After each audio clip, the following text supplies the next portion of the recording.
الحمد لله رب العالمين والصلاة والسلام على رسول العالمين نبينا محمد وعلى آله وصحبه ومن تبعهم بإحسان إلى يوم الدين أما بعد.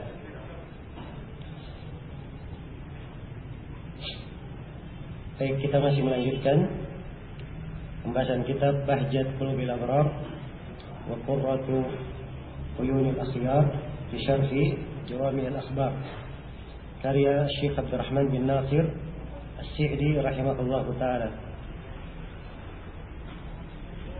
Kata beliau al-hadits as-salasun, hadits yang ke-30.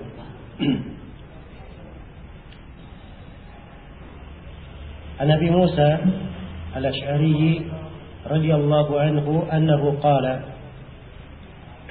Rasulullah sallallahu alaihi wasallam idza marida al-'abdu aw safara kutiba lahu ma kana ya'malu sahihan muqima. Rawahu al-Bukhari. Dari Abu Musa al-Asy'ari radhiyallahu anhu, beliau berkata, Rasulullah sallallahu alaihi wasallam bersabda, apabila seorang hamba itu sakit atau safar atau dia melakukan perjalanan, kutiba lahu ma kana ya'malu sahihan muqiman, akan selalu dicatat untuknya amalan yang biasa dia lakukan kalau dia sehat dan dia mukim, tidak melakukan perjalanan. Rawahul Bukhari. Jadi maksud hadis ini, apabila seorang itu dikala dia sehat, dikala dia mukim, terbiasa melakukan amalan-amalan. Anggaplah misalnya dia punya kebiasaan dikala mukimnya dia sholat rawatib. Dia pernah dia tinggalkan sebelum duhur, setelah maghrib, setelah isya, sebelum maghrib atau sebelum subuh. Dan dia punya kebiasaan sholat malam 11 rakaat. Atau dia punya kebiasaan sholat duha 4 rakaat.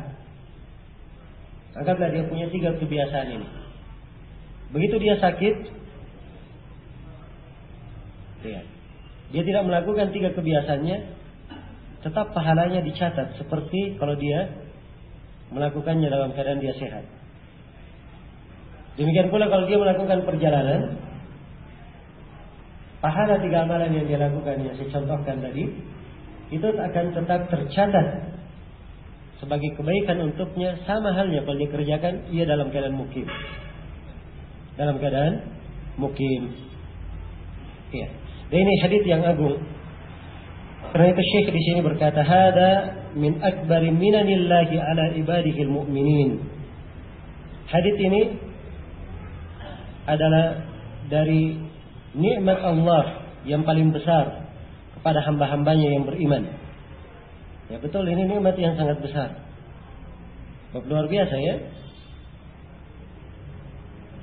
Kata beliau, anna a'malahum al-mustamirra al-mu'tada idza qata'ahum anha maradun aw safarun kutibat lahum kullaha kamilatan. Iya.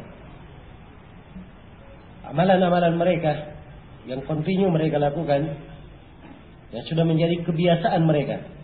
Ini syaratnya ya. Amalan dia kontinu melakukannya, sudah merupakan kebiasaannya. Apabila amalan yang dia sudah terbiasa melakukannya ini terputus disebabkan oleh penyakit atau disebabkan karena perjalanan, maka amalan tersebut kebaikannya, pahalanya tetap tercatat untuk mereka secara sempurna. Lianna Allah ya'lamu minhum annahu laula dzalikal mani'u la fa'aluha. Karena Allah tahu dari hamba-hamba yang seperti ini, andai kata tidak ada penghalang bagi mereka, pasti mereka akan lakukan amalannya. Andai kata dia tidak sakit, pasti dia akan sholat malam. Andai kata dia bukan musafir, pasti dia sudah sholat malam. Iya. Karena memang sudah merupakan kebiasaannya. Iya. Jadi begitu ada udzur, Allah memberikan kepada mereka pahala sempurna. Subhanallah. Iya. Fayu'tihim ta'ala biniyatihim mithla ujuril amilina ma'a ajril maradil khas. Maka Allah memberi untuk mereka, ya, lantaran niat yang baik ini, Allah memberi untuk mereka sama dengan pahala orang yang mengerjakannya, ditambah dengan pahala untuk orang yang sakit. Ya, jadi kalau misalnya dia tidak lakukan karena dia sakit, orang yang sakit kalau dia bersabar, dia dapat pahala. Kan begitu. Ya, sudah dapat pahala di belakang kesabarannya untuk penyakitnya, dia juga dapat pahala pada amalan yang biasa dia lakukan, terputus karena sakit, tetap dihitung amalan itu untuknya. Kata beliau, ma'ama yuhsalu bihi minal qiyami bi wadhifati sabar. Ya, dengan apa yang diperuntukkan untuknya tatkala ia menegakkan kewajiban bersabar, atau ma huwa akmalu min dalika min ar-ridha wasyukur wa min al-khudu'i lillahi wal inkisari lahu. Ya. Atau dia mendapatkan lebih sempurna daripada itu, karena dia ridha dan bersyukur, tunduk kepada Allah dan merendah. Ya, maksudnya di sini Syekh ingin menggambarkannya bahwa orang yang sakit itu, dia mendapatkan pahala. Pahalanya berjenjang. Ya. Karena dia bersabar terhadap penyakitnya, dia dapat pahala. Ini satu tingkatan. Kadang dia dapat pahala lebih sempurna kalau disertai dengan keridhaan dan kesyukuran. Sebab ini derajat. Ada seorang hamba dikena musibah, dia hanya punya kemampuan bersabar saja. Ada hamba dikena musibah, dia sampai ke derajat ridha.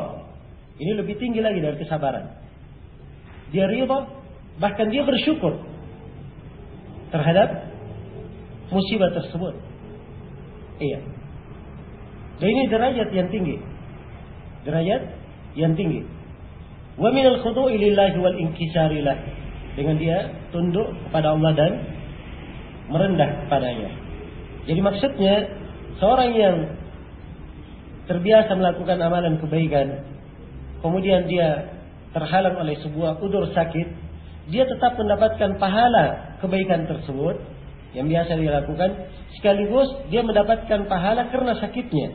Apabila diiringi dengan kesabaran, dan pahalanya lebih sempurna lagi kalau diiringi dengan keridhaan dan kesyukuran. Iya. Ini kalau dia sakit. Kemudian kata beliau, wa ma yaf'alul musafiru min a'malin rubbama la yaf'aluha fil khadar. Iya. Demikian pula kalau dia musafir, pahalanya yang dihitung ketika dia mukim tetap dia dapat. Dan pahala yang dia dapatkan ketika safar, amalan kebaikan yang dia lakukan ketika dia safar, dia juga mendapatkan amalan kebaikan tersebut. Minta alimin, seperti kalau dia memberi pelajaran, mengajarkan ilmu kepada manusia, atau nasihatun, atau memberi nasihat, atau irsyadin ila maslahatin diniyah atau dunyawiyah, atau memberikan petunjuk kepada orang pada hal yang merupakan maslahat agama maupun maslahat dunia. Ya, karena kata manfaat itu adalah kata yang umum. Dan Nabi SAW bersabda, man istata'a minkum ayyam fa'a akhahu falyaf'al. Siapa di antara kalian yang mampu memberi manfaat kepada saudaranya, hendaknya dia lakukan. Memberi manfaat ini cakupannya umum, manfaat agama maupun manfaat dunia. Manfaat agama maupun manfaat apa? Manfaat dunia. Iya. Kalau manfaat agama jelas jaminan pahalanya. Manfaat dunia pun demikian. Iya. Manfaat dunia pun dia bisa mendapatkan pahala. Dia tunjuki seseorang misalnya bagaimana cara mencari rezeki yang bagus. manfaat dunia untuknya. Iya. Nah, ini masuk di dalam cakupan hadis. Siapa di antara kalian yang mampu memberi manfaat kepada saudaranya, hendaknya dia lakukan. Hendaknya dia lakukan.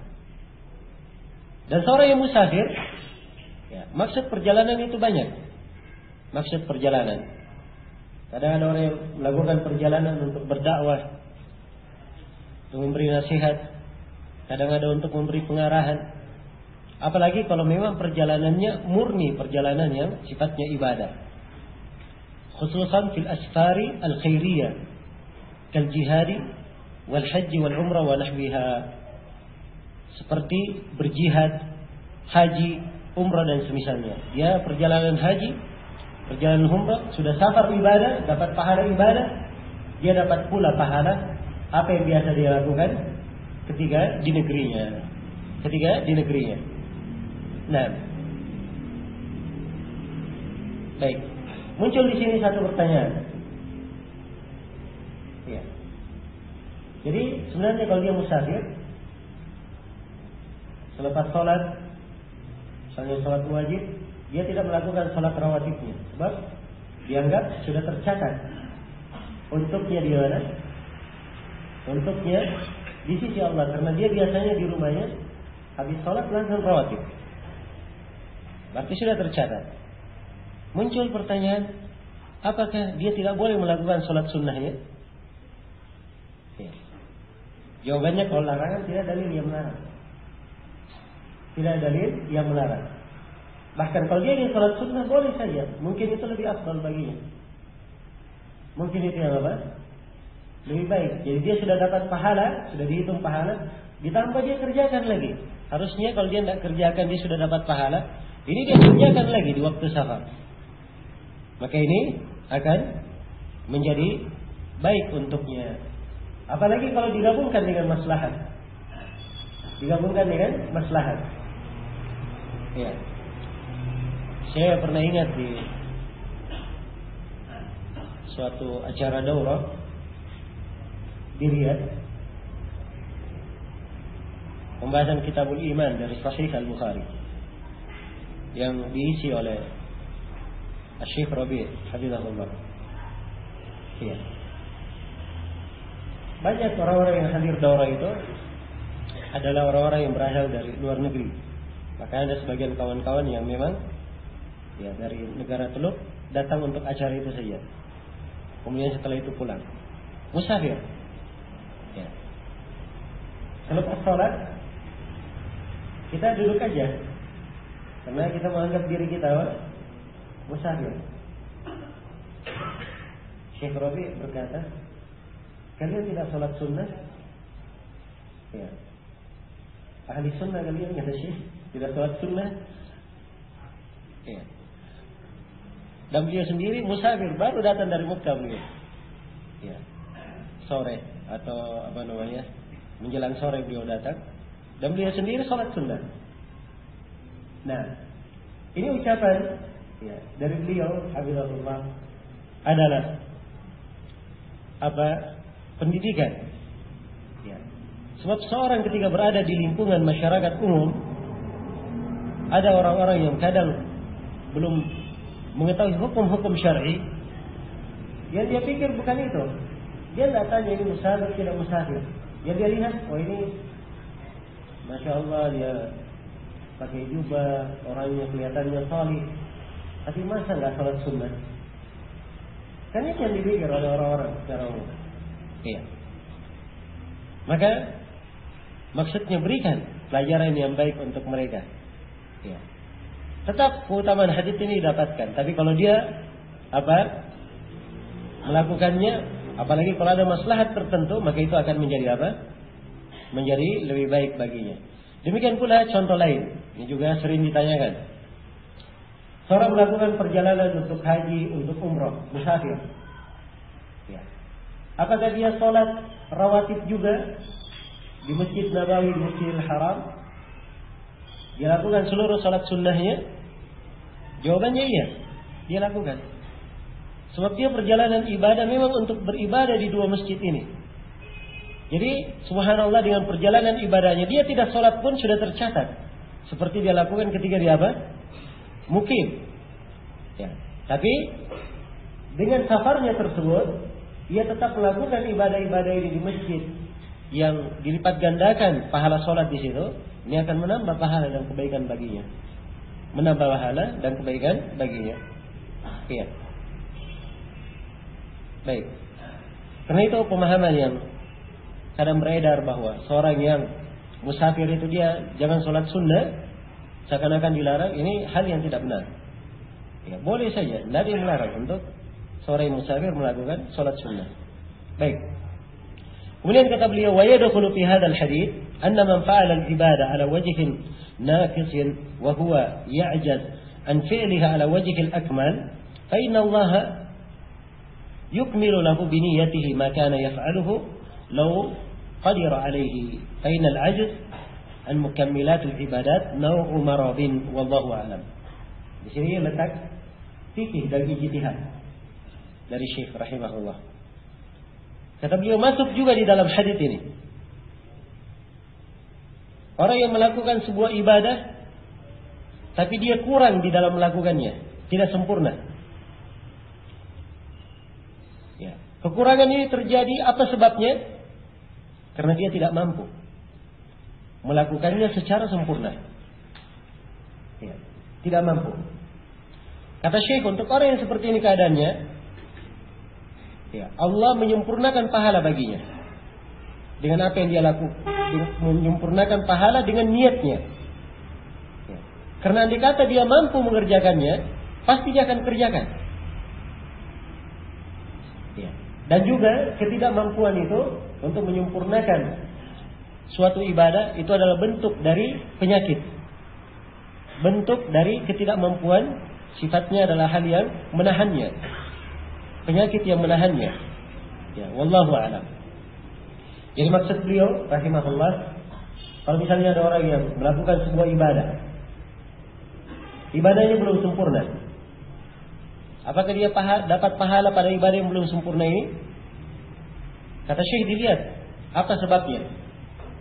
Dia tidak menyempurnakan ibadah. Kalau sebabnya adalah karena dia tidak mampu, maka ini insyaallah taala dia dapat pahala sempurna karena niatnya. Kenapa? Sebab kalau dia mampu, pasti dia sempurnakan. Pasti dia sempurnakan. Ya. Dan ini sama saja dengan orang yang sakit tadi itu, orang yang mukim. Andai kata dia tidak safar dan dia tidak sakit, pasti dia lakukan ibadahnya. Sama saja menurut Syekh. Ya. Baik. Dan ini fikih yang indah ya dari Syekh rahimahullah. Kemudian kata beliau, "Man kana min niyatihi amalu khairin لكنه اشتغل بعمل آخر أفضل منه ولا يمكنه الجمع بين الأمرين فهو أولى أن يكتب له ذلك العمل الذي منعه عمل أفضل منه بل لو اشتغل بنظيره وفضل الله تعالى عظيم." Ini fikih lain dari Syekh rahimahullah. Ya. Sekarang dia bawakan keadaan lain. Sekarang ada orang dia berniat untuk melakukan sebuah pahala kebaikan. Untuk pahala kebaikan. Iya. Anggaplah misalnya dia ingin menyumbang. Iya. Sedekah, bersedekah. Sedekah dimaklumi ya. Amalan apa? Amalan kebaikan. Dia sudah ingin menyalurkan kepada satu bentuk penyaluran. Tapi penyaluran ini terbatas pada orang yang disalurkan saja. Setelah itu, ternyata sebelum dia salurkan, ternyata ada penyaluran lain lebih banyak maslahatnya daripada yang pertama. Ya. Maslahatnya bukan hanya untuk orang yang disalurkan, tapi juga bisa bermanfaat bagi orang lain. Ya, tentunya penyaluran yang kedua ini lebih apa? Lebih afdal, lebih utama. Ya. Maka di sini tatkala dia menyumbang penyaluran yang kedua, menurut Syekh yang pertama juga sudah dihitung pahala baginya. Sudah dihitung apa? Pahala baginya. Sebab dia memilih salah satunya yang paling afdal. Tidak bisa dia lakukan karena ada yang apa? Ada yang lebih afdal. Ya, jadi Syekh masukkan bahwa ini kedudukannya sama.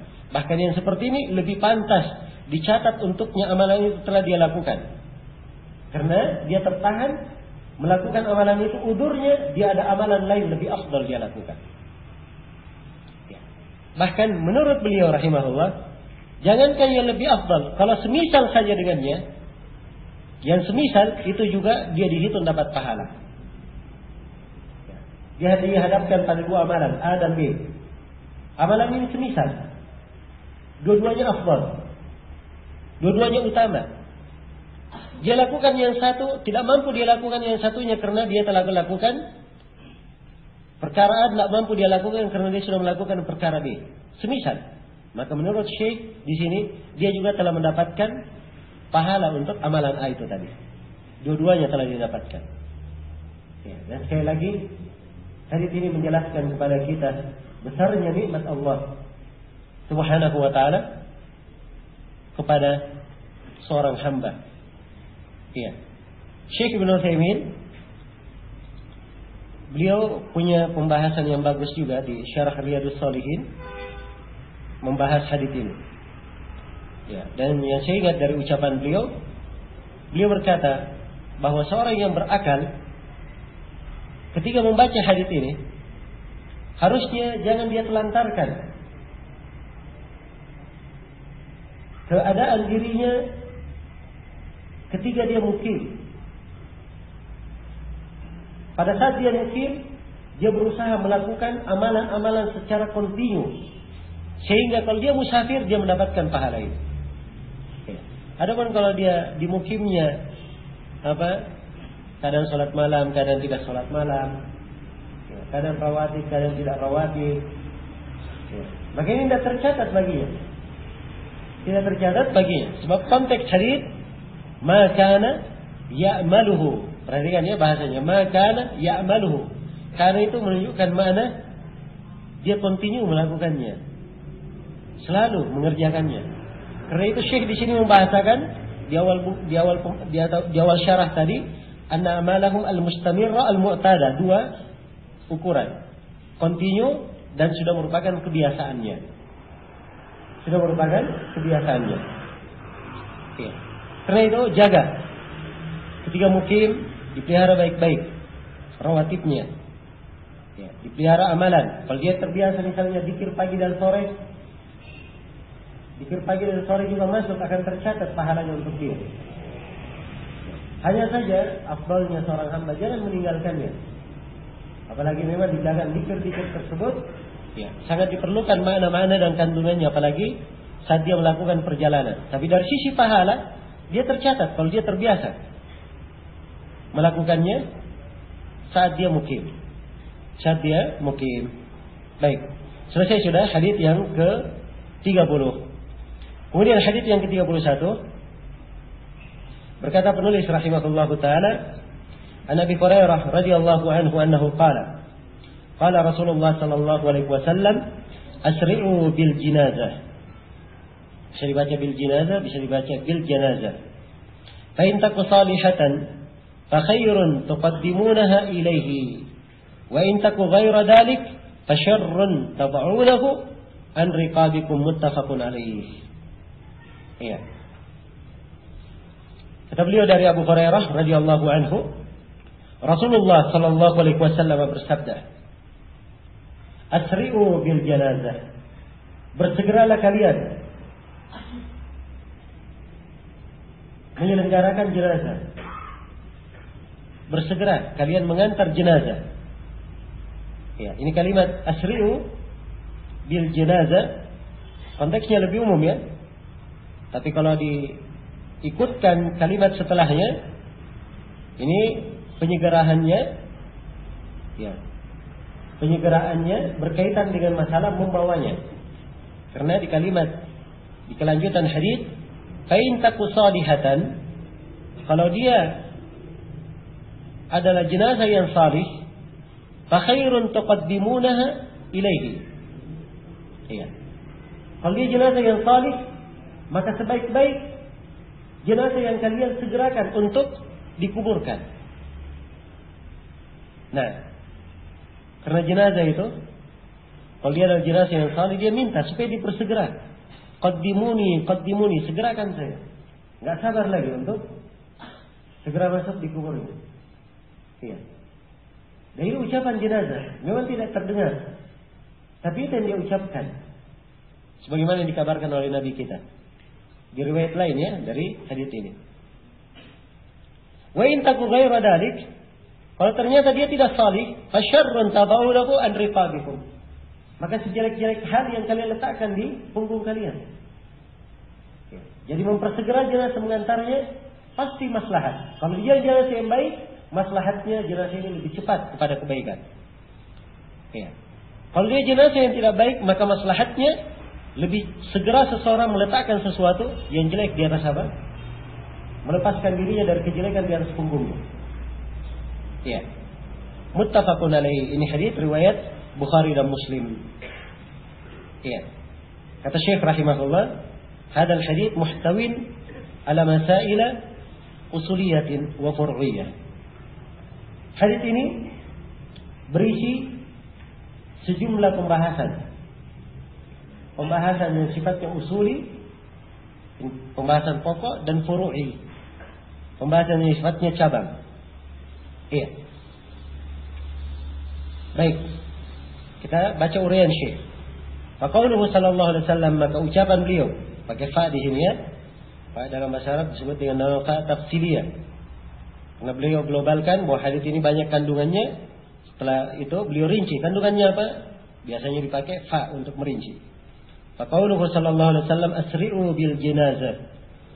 Persegeralah jenazah. Iya. Kalimat asri'u ini umum ya kalimatnya. Karena itu Syekh berkata yashmalu al-isra'a bi taksiliha wa takfiniha wa hamliha wa dafniha wa jami'i muta'alliqatit tajhiz. Segerakanlah jenazah ini mencakup segala bentuk penyegeraan. Apakah penyegeraan di dalam memandikannya, menyegerakan pengkafanannya, menyegerakan menyandangnya, menyegerakan di dalam menguburkannya, dan menyegerakan segala hal yang berkaitan dengan apa? Penyelenggaraan jenazah. Ya. Disegerakan. Tidak diundur. Kata beliau, walihada kanat hadhihi al-umur min furudil kifayah. Karena itulah perkara-perkara ini hukumnya adalah fardu kifayah. Ya. Karena memang memandikan, mengkafankan, menyandangnya, menanamnya itu hukumnya fardu kifayah. Kalau sudah ada yang menegakkannya maka gugur kewajiban bagi yang lain. Iya. Gugur kewajiban bagi yang lainnya. Iya. Wa istatna min dzalik. Jadi ini kaidah pokok ya. Kalau ada yang meninggal asalnya dipersegera penyelenggaraan jenazahnya, dipersegera. Segala bentuk penyelenggaraannya, apakah memandikannya, mengafaninya, mengantarnya, menguburkannya. Iya. Semuanya dipersegera. Karena itu kalau berjalan mengantar jenazah disyariatkan mempercepat langkah. Tidak berlari, tapi dia percepat apa? Langkahnya. Iya. Demikian pula ketika dikuburkan. Segera dikubur. Ini dari perkara baru yang dilakukan oleh sejumlah orang. Dibacakan Yasin dahulu, diadamkan dahulu, ya, di ini, di itu. Ini semuanya memperlambat. Sudah menyelisih sunnah, ia memperlambat jenazah lagi. Memperlambat penyegeraan. Iya. Maka kesalahannya berlapis-lapis. Iya. Tapi Syekh menyebutkan di sini ada perkecualian. Wa istatna min hadzal isra' idza kana at-ta'khiru fihi maslahatun rajihah. Dan diperkecualikan kalau di dalam mengundur penyelenggaraan jenazah ada sebuah maslahat yang lebih kuat. Ada sebuah maslahat lebih kuat. Contoh, kasih contoh masih. Kayyamuta baghtatan fayata'ayyan ta'khiruhu hatta yutahaqqaq mautuhu li'alla yakuna qad asabatku sakta. Iya. Baik. Seperti kalau seorang misalnya mati mendadak. Ya. Baru saja dia sehat, Masya Allah, tidak ada apa-apa, tiba-tiba mati. Maka kata Syekh, yang seperti ini dari maslahat, dia jangan langsung dikubur. Ya. Langsung dibawa ke kuburan, tapi dipastikan dulu benar dia mati atau tidak. Iya. Jelas ya? Dan ini sering terjadi. Ya, dia di rumah baru saja duduk, tiba-tiba ya, jatuh. Diperiksa tidak bernapas lagi. Urat nadinya tidak bergerak lagi, jantungnya tidak bergerak lagi. Dikira sudah mati. Iya. Langsung dikuburkan. Begitu dibawa, bangun lagi jenazahnya. Iya. Bangun lagi. Inilah yang dikhawatirkan oleh Syekh. Ini bahasa beliau. Kata beliau, la'alla yakuna qad asabathu sakta. Barangkali dia ini ditimpa oleh sebuah sakta. Sakta ini kadang ada seperti itu, penyakit tiba-tiba tertahan semuanya dalam waktu beberapa saat. Kayak mati, betulan. Tapi sebenarnya tidak mati. Sebenarnya tidak mati. Ini sakta. Nah ini dari dahulu sudah dikenal di kalangan ahli fikih. Dan di istilah kedokteran pun adalah hal yang dimaklumi. Jelas ya? Adalah hal yang dimaklumi.